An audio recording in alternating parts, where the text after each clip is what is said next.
NTA UGC NET यानी निमिज NET app all 10 unit study notes plus videos plus live mock test 2012 से लेकर दिसंबर 2019 तक सभी शिफ्ट के क्वेश्चन पेपर हिंदी इंग्लिश के अंदर for paper first and paper second with answer key. Download it on Google Play Store और link given in video description box. Hello नमस्कार दोस्तों, मेरा नाम रोहतास निमी है और आप सभी का स्वागत हमारे यूट्यूब चैनल निमिजी नेट पर। दोस्तों आज हम बात करने वाले हैं कि रीडिंग कम्प्रिहेंशन यानी कि गद्यांश किस तरह से हम कर सकते हैं। दोस्तों ये एक ऐसा टॉपिक है जिसके अंदर हम 5 के 5 क्वेश्चन गलत भी कर सकते हैं और 5 के 5 क्वेश्चन राइट भी कर सकते हैं।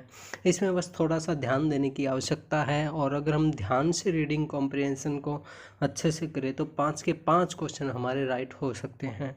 तो दोस्तों इस वीडियो का पूरा देखना और ध्यान से देखना। मैं आपको इसमें कुछ बातें बताने वाला हूं और लाइव हम एक रीडिंग कॉम्प्रिहेंशन करने वाले हैं। तो उसमें हम देखेंगे कि किस तरह से हम आसानी से इसको सॉल्व कर सकते हैं। तो दोस्तों इस वीडियो का पूरा देखना और ध्यान से देखना। दोस्तों श्योर नेट और जारफल लेने के लिए आप हमारा पेड कोर्स भी ज्वाइन कर सकते हैं। इसके अंदर दोस्तों हम आपको सभी 10 यूनिट के स्टडी नोट्स देंगे, वीडियोस देंगे, 2012 से लेकर दिसंबर 2019 तक सभी शिफ्ट के क्वेश्चन पेपर देंगे। जैसे कि रिसर्च के जो क्वेश्चन आज के वो हमने अलग किए हुए हैं, टीचिंग के अलग है, कम्युनिकेशन के अलग है। इसके साथ साथ दोस्तों आपको इस कोर्स के अंदर लाइव मॉक टेस्ट मिलेंगे। अगर आपका किसी भी तरह का कोई सवाल जवाब होता है तो आप हमें व्हाट्सएप के जरिए भी पूछ सकते हैं। इसके साथ साथ दोस्तों हम आपको old year question paper second भी देंगे 2019 तक। तो किसी भी दोस्त को हमारे कोर्स ज्वाइन करना है तो आप हमें इस व्हाट्सएप नंबर पर मैसेज कर सकते हैं। दोस्तों यहाँ पे जो मैं आपको बात बताने वाला हूँ वो आप चाहे हिंदी का रीडिंग कॉम्प्रिहेंशन हो चाहे इंग्लिश का हो, किसी पे भी लागू कर सकते हैं और बिल्कुल आसानी से आप रीडिंग कॉम्प्रिहेंशन सॉल्व कर सकते हैं। तो चलिए हम बात करते हैं कि किस तरह से हम उसको सॉल्व करें। दोस्तों सबसे पहली बात इसके अंदर ये आती है कि जो भी रीडिंग कॉम्प्रिहेंशन है, जब हम पढ़ना शुरू करें तो उसे पूरे कंसंट्रेशन के साथ उसे पढ़ना बहुत ज़्यादा ज़रूरी है। कई बार क्या होता है कि हम वैसे ही पढ़ लेते हैं और फिर बाद में समझते हैं कि पता नहीं इसने क्या कह दिया। और एक जो चीज़ होती है दोस्तों रीडिंग कॉम्प्रिहेंशन के अंदर, जो लाइनें होते हैं बहुत बड़े बड़े सेंटेंसेस उसमें दिए हुए होते हैं। तो हमें शुरू से ध्यान देना होता है कि ये क्या बात कर रहा है और लास्ट में इसने क्या बात कही है। तो वो सारी की सारी बातें हमें समझना ज़रूरी है और उसे समझने के लिए हमारा ध्यान लगाना बहुत ज़्यादा ज़रूरी है उसके अंदर। और एक और जो चीज़ है दोस्तों रीडिंग कॉम्प्रिहेंशन के अंदर जिसमें हम बहुत ज़्यादा कंफ्यूज होते हैं कि सबसे पहले हमें क्वेश्चन पढ़ने चाहिए या पूरा का पूरा रीडिंग कॉम्प्रिहेंशन पढ़ना चाहिए।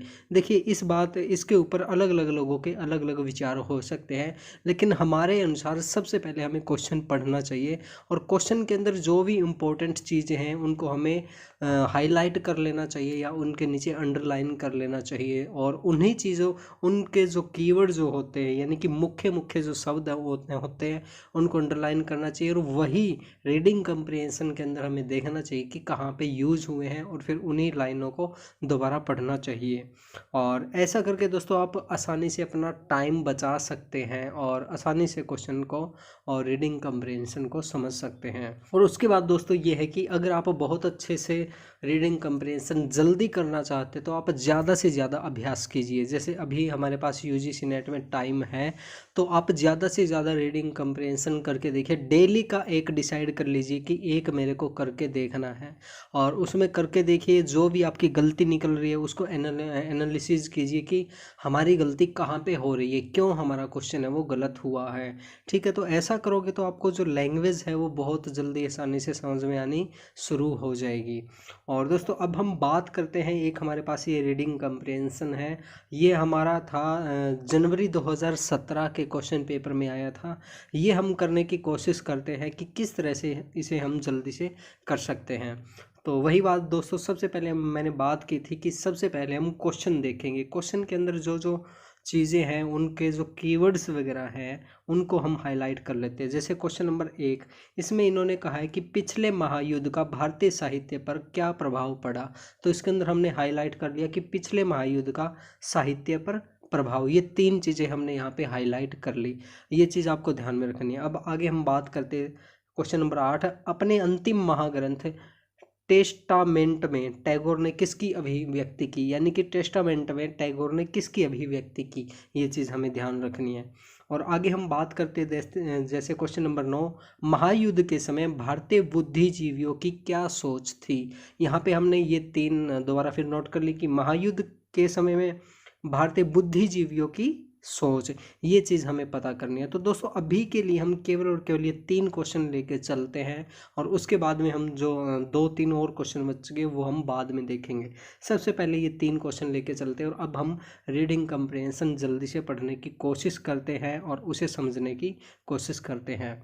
तो चलिए दोस्तों अब हम शुरुआत करते हैं इसमें। देखिए, अंतिम महायुद्ध जिसने आधुनिक विश्व की आधारशिला को लगभग विकम्पित कर दिया, भारतीय साहित्य पर स्वल्प प्रभाव ही डाल सका। अब ये देखिए दोस्तों, यहाँ पे क्या गया ना, साहित्य पर स्वल्प प्रभाव ही डाल सका, अंतिम महायुद्ध। अब देखिए यहाँ पे हमने ये नोट कर लिए चीज़, और ये देखिए ये हमारी कहाँ पे ये थी, ये देखिए पिछले महायुद्ध का भारतीय साहित्य पर प्रभाव। ठीक है, तो ये चीज़ हमने यहाँ पे देख ली। तो चलिए अब हम थोड़ा आगे और पढ़ते, पहले इसको अंडरलाइन कर लेते। ये हो गया, ये हो गया, ये हो गया। अब आगे देखते हैं। यह हिंसा के विरुद्ध आम रूप से बढ़ावा देने की प्रवृत्ति तथा पश्चिमी दुनिया की मानवीय विज्ञप्तियों के बारे में मोह भंग की स्थिति को प्रखरता से अभिव्यक्ति देने में ही सिमटा रहा। अब देखिए इसकी हम पूरी बात पढ़ते, यहाँ से लेके यहाँ तक पढ़ते हैं। अंतिम महायुद्ध जिसने आधुनिक विश्व की आधारशिला को लगभग विकम्पित कर दिया, भारतीय साहित्य पर स्वल्प प्रभाव ही डाल सका। यह हिंसा के विरुद्ध आम रूप से बढ़ावा देने की प्रवृत्ति तथा पश्चिमी दुनिया की मानवीय विज्ञप्तियों के बारे में मोह भंग की स्थिति को प्रखरता से अभिव्यक्ति देने में ही सिमटा रहा। और दोस्तों एक चीज़ मैं बता दूं कि जो हिंदी के रीडिंग कम्प्रिहेंशन होते हैं वो थोड़े से मुश्किल हो सकते हैं, उनके जो मीनिंग होते हैं वो हमें नहीं पता चलता दोस्तों, तो उन्हें हमें थोड़ा सा समझने की कोशिश करनी है। अब देखिए यहाँ तक हमने पढ़ लिया, अब ये क्वेश्चन पढ़ते हैं। क्वेश्चन में इन्होंने क्या कहा है और ऑप्शन क्या कहा है।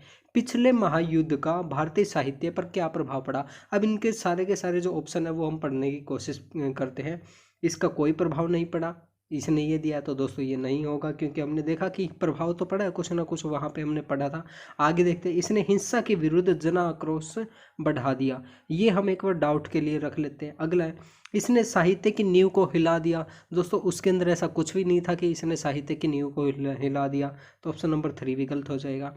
इसने पश्चिमी दुनिया को प्रबल समर्थन दिया। ठीक है, अब हमारे पास 2 ऑप्शन है, एक तो ये ऑप्शन नंबर 2 और एक ऑप्शन नंबर 4। इन दोनों में हम देखते हैं कि कौन सा सही होगा। इसने पश्चिमी दुनिया को प्रबल समर्थन दिया, एक तो ये चीज़ ध्यान में रखते हैं। दूसरा, इसने हिंसा के विरुद्ध जन आक्रोश बढ़ा दिया। अब देखिए यहाँ पे इसे दोबारा पढ़ने की कोशिश करते हैं। अब ये देखिए सेकंड लाइन के अंदर, यह हिंसा के विरुद्ध आम रूप से बढ़ावा देने की प्रवृत्ति तथा पश्चिमी दुनिया की मानवीय विज्ञप्तियों के बारे में मोह भंग की स्थिति को प्रखरता से अभिव्यक्ति देने में ही सिमटा रहा। तो यहाँ पे आप देख सकते हैं दोस्तों, हिंसा के विरुद्ध आम रूप से बढ़ावा देने की प्रवृत्ति यहाँ से हमें पता चल रहा है। तो यहाँ से हमारा जो आंसर आएगा दोस्तों वो हमारा ऑप्शन नंबर 2 हो जाएगा। इसने हिंसा के विरुद्ध जन आक्रोश बढ़ा दिया। और तो दोस्तों इसका जो आंसर होगा ये होगा ऑप्शन नंबर 2, इसने हिंसा के विरुद्ध जन आक्रोश बढ़ा दिया। तो दोस्तों यहाँ से आप देख सकते हैं कि किस तरह से हमने इसका आंसर निकाला। और आगे हम बात करते हैं दोस्तों, आगे हमारे पास अपने अंतिम महाग्रंथ टेस्टामेंट में टैगोर ने किसकी अभिव्यक्ति की। अब ये देखते दोस्तों, आगे इसे पढ़ने की कोशिश करते हैं। अब देखिए इसमें इसकी प्रमुख अभिव्यक्ति टैगोर की अंतिम कविताओं एवं उसके अंतिम महाग्रंथ क्राइसिस इन सिविलाइजेशन के माध्यम से हुई। इस समय भारत का बुद्धिजीवी वर्ग एक नैतिक अंतर्द्वंद की दशा से गुजर रहा था। अब देखिए इसे दोबारा से पढ़ने की कोशिश करते दोस्तों। ये जो लाइन है ना, ये पिछली लाइन से जुड़ी हुई है। ये देखिए अब इसने क्या कहा है, इसकी मुखर अभिव्यक्ति। अब इसने कहा है कि इसकी मुखर अभिव्यक्ति, किसकी मुखर अभिव्यक्ति, वो हमें पता होना चाहिए ना। तो इसके लिए हम क्या करेंगे दोस्तों, ये हम यहाँ से पढ़ना शुरू करेंगे, तब जाके हमें ये अच्छे से समझ में आएगी। यह हिंसा के विरुद्ध आम रूप से बढ़ावा देने की प्रवृत्ति तथा पश्चिमी दुनिया की मानवीय विज्ञप्तियों के बारे में मोह भंग की स्थिति को परखता से अभिव्यक्ति देने में ही सिमटा रहा। इसकी मुखर अभिव्यक्ति टैगोर की अंतिम कविताओं एवं उनके अंतिम महाग्रंथ क्राइसिस इन सिविलाइजेशन के माध्यम से हुई। इस समय भारत का बुद्धिजीवी वर्ग एक नैतिक अंतर्द्वंद की दशा से गुजर रहा था। यहाँ तक हमने पढ़ लिया दोस्तों। अब हम क्वेश्चन पे जाते हैं, क्वेश्चन में उन्होंने क्या कहा है। अब देखिए, अपने अंतिम महाग्रंथ टेस्टामेंट में टैगोर ने किसकी अभिव्यक्ति की। अब देखिए ऑप्शन नंबर 1, सुभाष बोस को समर्थन दिया। नहीं दोस्तों, इसका तो कहीं पे जिक्र ही नहीं हुआ। अब दूसरा है, पश्चिमी दुनिया की मानवीय विज्ञप्तियों की पोल खोली। ये भी नहीं दोस्तों, ये हम चलो एक टाइम के लिए डाउट में रख लेते हैं, एक टाइम के लिए। इंग्लैंड के प्रति अपनी निष्ठा व्यक्त की, ये भी हम नहीं कह सकते दोस्तों, इंग्लैंड का वहाँ पे कोई जिक्र नहीं हुआ। देशों की मुक्ति को प्रोत्साहन प्रदान किया, देशों की मुक्ति को प्रोत्साहन प्रदान किया। अब दोबारा देखते दोस्तों, उसको हम दोबारा पढ़ते कि उसमें क्या कहा है।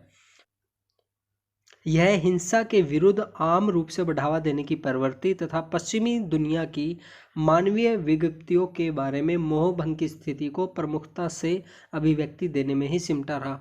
इसकी मुखर अभिव्यक्ति, अब देखिए दोस्तों ये आ गया ना, इसकी मुखर अभिव्यक्ति किसकी, मानवीय विज्ञप्तियों के बारे में इसकी अभिव्यक्ति किसने की थी, टैगोर की अंतिम कविता और अंतिम महाग्रंथ के अंदर इसकी हुई थी। तो दोस्तों यहाँ से जो हमारा आंसर निकल के आ रहा है वो हमारा ऑप्शन नंबर 2 निकल के आ रहा है।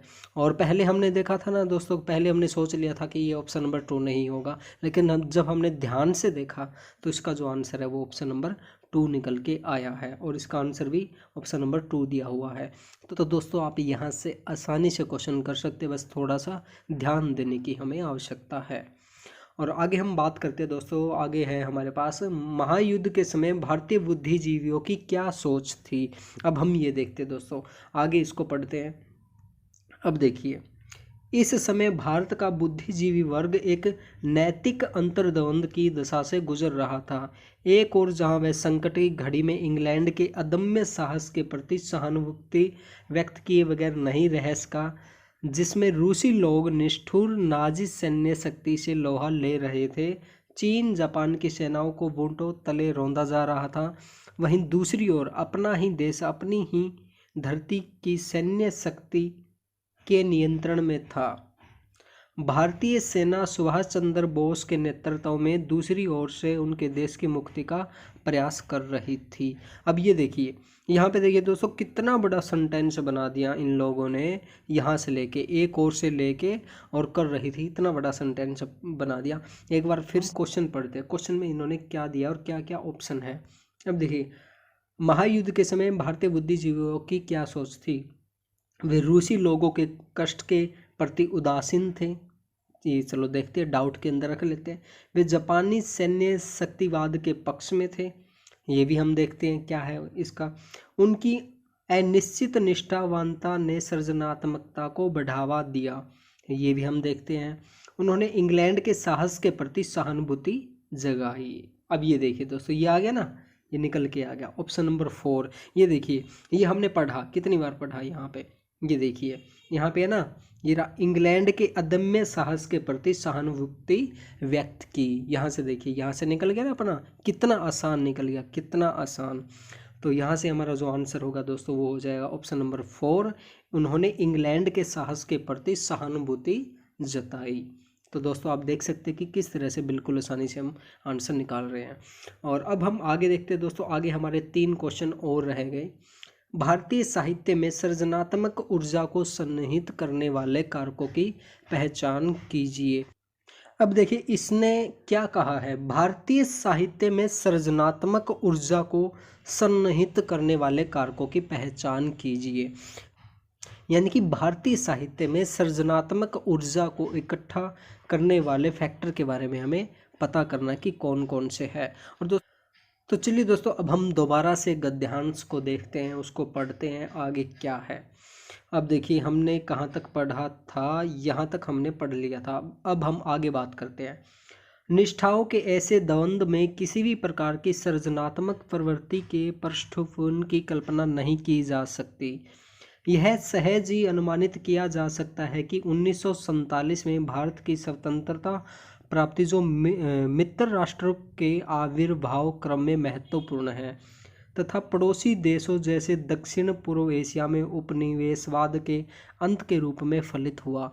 सृजनात्मक ऊर्जा के विस्फोटन को गतिमान कर रहा है। दोस्तों यहाँ पे हमें ध्यान देना कि यहाँ पे इन्होंने कहा है कि सृजनात्मक ऊर्जा के यहाँ पे विस्फोट की बात हो रही है और वहाँ पे सन्निहित की बात हो रही थी, ये फैलाने की बात हो रही है। ठीक है, अब आगे देखते हैं दोस्तों। निसंदेह ऐसा हुआ, किंतु शीघ्र ही देश के विभाजन की यंत्रणा, नरसंहार तथा लाखों लोगों का अपने ही देश विस्थापित होने और महात्मा गांधी की शहादत की घटना के साथ कश्मीर पर पाकिस्तानी आक्रमण तथा बाद में बांग्लादेश में उनके अत्याचारों ने मर्मस्पर्शी लेखन को प्रेरित किया।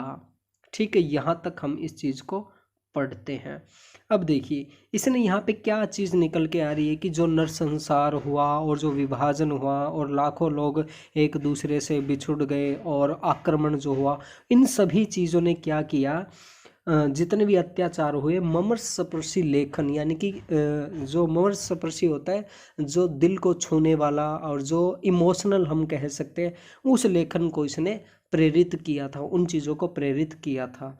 ठीक है, यहाँ तक हमने पढ़ ली। और एक जो चीज़ मैंने आपको पहले बताई थी, यहाँ पे ये देखिए, सृजनात्मक ऊर्जा के विस्फोट, यानी कि ये सृजनात्मक ऊर्जा फैल गई थी। हमने फैलने की बात नहीं है क्वेश्चन के अंदर, क्वेश्चन के अंदर उनमें सन्निहित करने की बात है, यानी कि इकट्ठा किन कारणों से हुई। ठीक है, तो अब हम दोबारा क्वेश्चन देखते हैं दोस्तों, क्वेश्चन में क्या है और फिर आंसर निकालने की कोशिश करते हैं। भारतीय साहित्य में सृजनात्मक ऊर्जा को सन्निहित करने वाले कारकों की पहचान कीजिए। अब हम इनके जो ऑप्शन है वो पढ़ते हैं। अपनी ही धरती का सैन्य आधिपत्य, चलिए आगे देखते हैं। औपनिवेशिक आधिपत्य का प्रतिरोध नहीं। विभाजन स्वरूप अंतर्भूत तीव्र यंत्रणा, ये भी देखते चलो। मित्र राष्ट्रों की विजय। अब देखिए इनके अंदर एक चीज़ आप पढ़ने की कोशिश कीजिए कि इसके अंदर क्या दिया हुआ है। अब हम दोबारा से उसके ऊपर चलते हैं, उस पे अपने गद्यांश पे। अब देखिए इसके अंदर यहाँ पे इन्होंने कहा है कि विभाजन की यंत्रणा, नरसंहार, लाखों लोगों को विस्थापित होना और उनमें यानी कि अत्याचार वगैरह, इन सारी ये जितने भी दुख हुए, इन सभी के कारण हमारे अंदर ज़्यादा बढ़ चढ़ के लिखने की भावना उत्पन्न हुई। यहाँ पे आप देख सकते कि लेखन को प्रेरित किया। ठीक है, और उसी से हमारी ऊर्जा बढ़ी।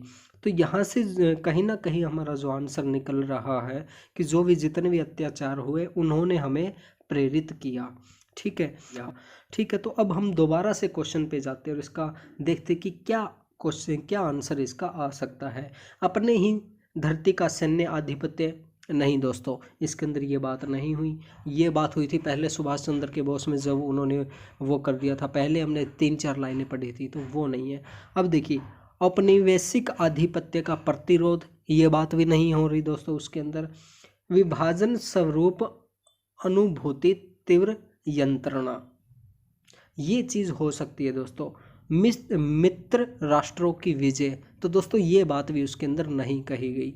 तो जो हमारा लास्ट में जो ऑप्शन आ रहा है दोस्तों, हमारा ऑप्शन नंबर 3 आ रहा है, विभाजन स्वरूप अनुभूत तीव्र यंत्रणा। अब देखिए विभाजन की बात हो रही ना इसके अंदर, ये देखिए हमने ये कहा था कि कहाँ गया, विस्थापित होना। विस्थापित मतलब विभाजन, देश की विभाजन की यंत्रणा, ये देखिए ये आ गया। शीघ्र ही देश के विभाजन की यंत्रणा, तो इसने क्या प्रेरित किया, हमें ज़्यादा से ज़्यादा लिखने के लिए प्रेरित किया। इसने हमारे अंदर ऊर्जा फैलाई हुई, हम ज़्यादा से ज़्यादा अच्छे से अच्छा लिखे। तो दोस्तों यहाँ से हमारा जो आंसर है ऑप्शन नंबर 3 आ जाएगा हमारा, ये आ जाएगा विभाजन स्वरूप अनुभूत तीव्र यंत्रणा। दोस्तों ये थोड़ा मुश्किल तो होता है, मैं मानता हूँ गद्यांश, लेकिन हमें बहुत अच्छे तरीके से इसमें सोच के चलना पड़ता है कि क्या आंसर आएगा, क्योंकि हम यूजीसी नेट एग्ज़ाम दे रहे हैं दोस्तों। ये ऐसा नहीं है कि कोई आसान सा कोई 10वीं 12वीं का एग्ज़ाम दे रहे हैं, उसके अंदर हम डायरेक्टली बता सकते हैं क्या होगा, लेकिन इसके अंदर हमें सोचना पड़ता है, दिमाग लगाना पड़ता है कि क्या हो सकता है। ठीक है, तो इसमें हमें बिल्कुल डायरेक्ट आंसर नहीं मिलेंगे, हमें थोड़ा सोचना पड़ेगा।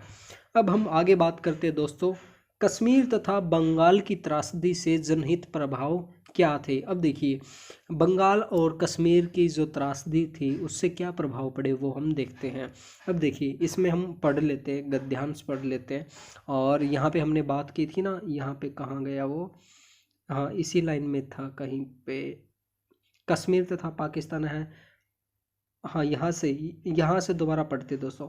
महात्मा गांधी की शहादत की घटना के साथ कश्मीर पर पाकिस्तान आक्रमण, बाद में बांग्लादेश में उसके अत्याचारों ने ममरसपरसी लेखन को प्रेरित किया।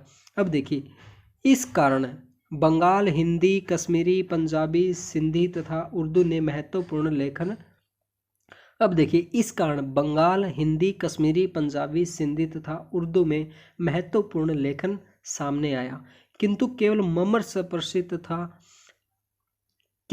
ममरसपरसी अथवा भावपूर्ण लेखन अपने आप में साहित्य को महानता प्रदान नहीं कर सका। इन आपदाओं के उपरांत भी वो जो उत्साह एवं आत्मबल का कोष बना रहा वो राष्ट्रीय पुनर्निर्माण तथा आर्थिक विकास में आत्मसात हुआ। अब ये देखिए दोस्तों, ये अब मैं दोबारा पढ़ने की कोशिश करूँगा ताकि आपको अच्छे से समझ में आ जाए। अब देखिए यहाँ पे, अब देखिए दोस्तों यहाँ से कश्मीर पर पाकिस्तानी आक्रमण तथा बाद में बांग्लादेश में उसके अत्याचारों ने ममरसपरसी लेखन को प्रेरित किया। ठीक है, ये हो गया। और उसके कारण क्या हुआ, इस कारण बंगला, हिंदी, कश्मीरी, पंजाबी, सिंधी तथा उर्दू में महत्वपूर्ण लेखन सामने आया। ये बात भी ठीक है, किंतु केवल ममरसपरसी अथवा भावपूर्ण लेखन अपने आप में साहित्य को महानता प्रदान नहीं करता। ठीक है, ये बात भी। इन आपदाओं के उपरांत भी जो उत्साह एवं आत्मबल का कोष बना रहा, अब देखिए वो राष्ट्रीय पुनर्निर्माण तथा आर्थिक विकास में आत्मसात हुआ। ठीक है, वो जो हमने साहित्य लिखा था उससे क्या हुआ, और ये देखिए जब आक्रमण हुआ बांग्लादेश वगैरह पे, उनका विभाजन हुआ, तो उससे क्या हुआ कि लोग बहुत अच्छे तरीके से लिखने लग गए। उससे क्या हुआ दोस्तों, राष्ट्रीय पुनर्निर्माण हुआ और आर्थिक विकास में आत्मसात हुआ। तो अब हम आगे देखते हैं दोस्तों, इसमें जो आंसर है वो क्या आएगा। अब देखिए कश्मीर तथा बंगाल की त्रासदी से जनहित प्रभाव क्या थे, तो इसमें देखिए दूसरे देशों का शंका भाव नहीं दोस्तों। अगला है प्रतिद्वंदिता की निरंतरता, ये भी नहीं कह सकते दोस्तों। युद्ध का खतरा, ये भी नहीं है दोस्तों। अगला है राष्ट्रीय पुनर्निर्माण, ये देखिए दोस्तों ये आ गया ना हमारे पास राष्ट्रीय पुनर्निर्माण। तो इसका बिल्कुल सही आंसर ये होगा दोस्तों ऑप्शन नंबर 4, यानी कि राष्ट्रीय पुनर्निर्माण। क्योंकि हमने बात की थी कि कश्मीर और बांग्लादेश की जो त्रासदी हुई तो लोगों ने बहुत ज़्यादा अच्छे तरीके से लिखना शुरू कर दिया, और उस लिखने से क्या हुआ, हमारा राष्ट्रीय पुनर्निर्माण हुआ और आर्थिक आत्मसात हुआ। ये दो चीज़ें हुई थी। और आगे हम बात करते हैं दोस्तों प्रस्तुत गद्यांश का कथ्य संदेश क्या है, संदेश हमें बताना है दोस्तों। अब देखिए आप एक चीज़ बताइए दोस्तों, यहाँ पे हम किसकी बात कर रहे हैं। यहाँ पे अगर आपने देखा होगा तो हम बात कर रहे हैं साहित्य की बात कर रहे हैं, लिटरेचर की बात कर रहे हैं। देखिए भारतीय साहित्य यहाँ आ गया, फिर यहाँ पे महान ग्रंथ की बात होगी, और उसके बाद में जैसे कि ममरसपरसी लेखन को प्रेरित किया, और उसके बाद में फिर ये क्या हुआ कि ये देखिए हिंदी, उर्दू सामने आई, और यानी कि हर जगह साहित्य की बात यहाँ पे चल रही है। तो कहीं ना कहीं जो हमारा आंसर होगा वो साहित्य से रिलेटेड होगा। तो हम देख लेते हैं यहाँ पे क्या आंसर हो सकता है। देखिए इसके अंदर ऑप्शन नंबर ए, आपदाएं असमव्य भावी होती है। नहीं, आपदाओं के बारे में तो ऐसी कुछ ज़्यादा बात नहीं हुई। दूसरा है सक्षम श्रृंखलाओं से महान साहित्य का उद्भव होता है। चलिए ये हम एक टाइम के लिए डाउट के अंदर रखते हैं। अगली है भारतीय साहित्य का कोई विशिष्ट परिदृश्य नहीं है।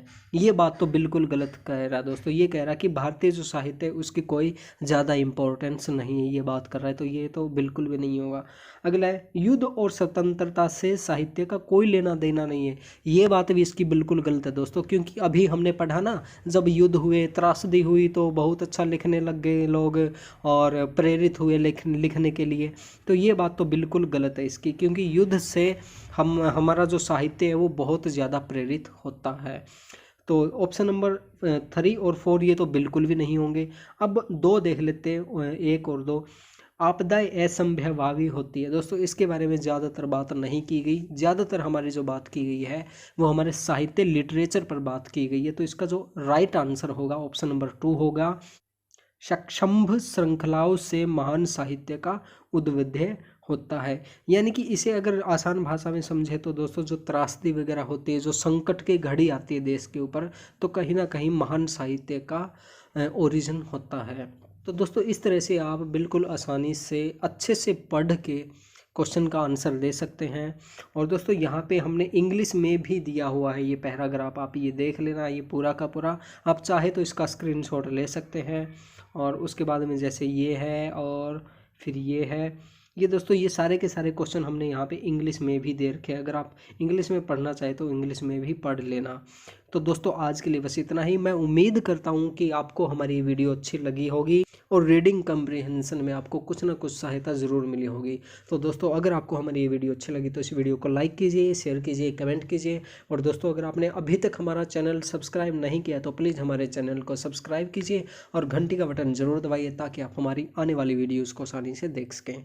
थैंक यू दोस्तों, श्योर नेट और जारफल लेने के लिए आप हमारा पेड कोर्स भी ज्वाइन कर सकते हैं। इसके अंदर दोस्तों हम आपको सभी 10 यूनिट के स्टडी नोट्स देंगे, वीडियोस देंगे, 2012 से लेकर दिसंबर 2019 तक सभी शिफ्ट के क्वेश्चन पेपर देंगे। जैसे कि रिसर्च के जो क्वेश्चन आ चुके हैं वो हमने अलग किए हुए हैं, टीचिंग के अलग है, कम्युनिकेशन के अलग है। इसके साथ साथ दोस्तों, आपको इस कोर्स के अंदर लाइव मॉक टेस्ट मिलेंगे। अगर आपका किसी भी तरह का कोई सवाल जवाब होता है तो आप हमें व्हाट्सएप के जरिए भी पूछ सकते हैं। इसके साथ साथ दोस्तों, हम आपको old year question paper second भी देंगे 2019 तक। तो किसी भी दोस्त को हमारा कोर्स ज्वाइन करना है तो आप हमें इस व्हाट्सएप नंबर पर मैसेज कर सकते हैं।